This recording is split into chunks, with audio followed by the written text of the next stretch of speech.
I originally grew up in Minnesota, and when I was like 21, I read this article online. And it was, Minnesota's the #1 place in the country where people grow up and they never leave. I was like really disturbed by that. So I decided I'm gonna move to the Bay Area and spent a couple years there. To be honest, I had an addiction that was evolving again.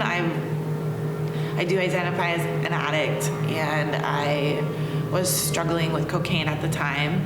I left the Bay Area. My friend invited me to go to Guam with her. It was a perfect place to go.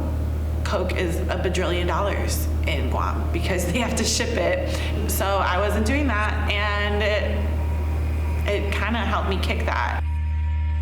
I was working as a stripper and a yoga teacher.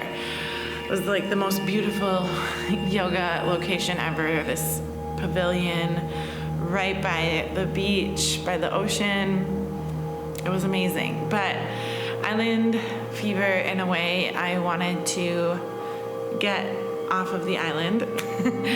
I got into this Facebook Yoga Teachers of the World group, like one does, and I started scouting for some gigs. Ideally not in the US, or like at least not on the mainland.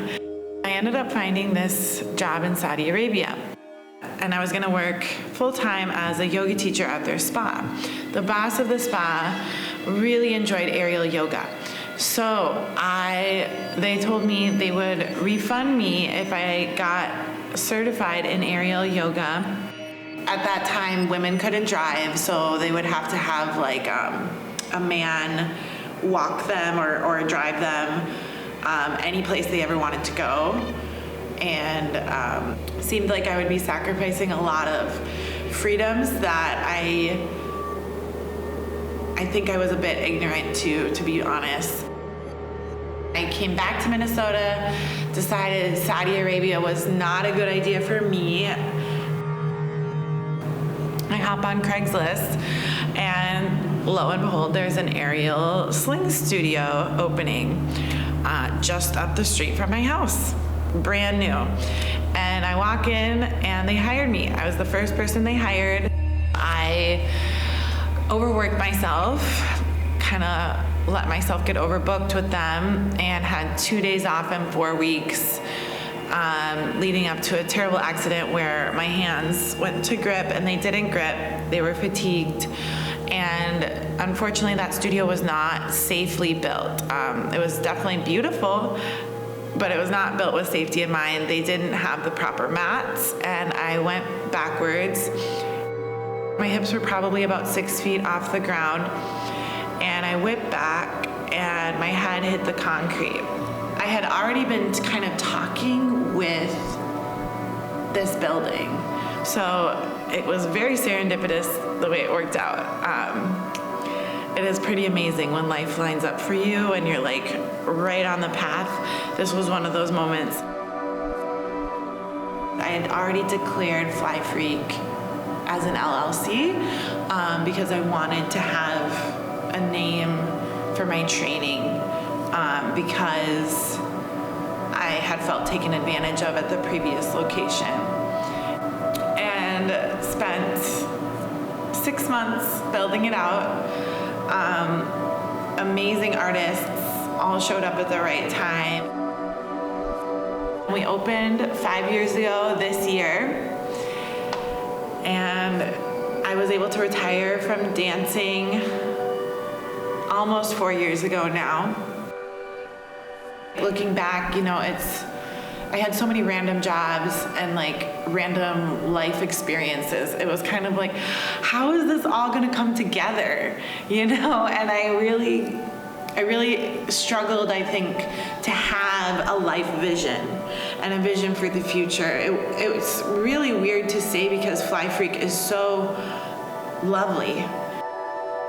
Capitalism pulls us, and I've experienced it too. It pulls us from being able to connect with our bodies. I've worked 7 days a week the majority of my adult life, and yes, I have absolutely overrode my body.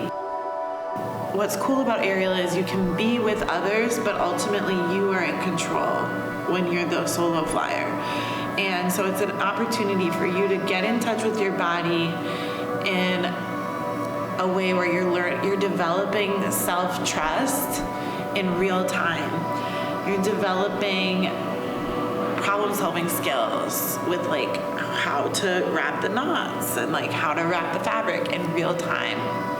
For those of us who struggle with past traumas, it can be an amazing focuser because you are like, it's pretty painful, especially when you first start.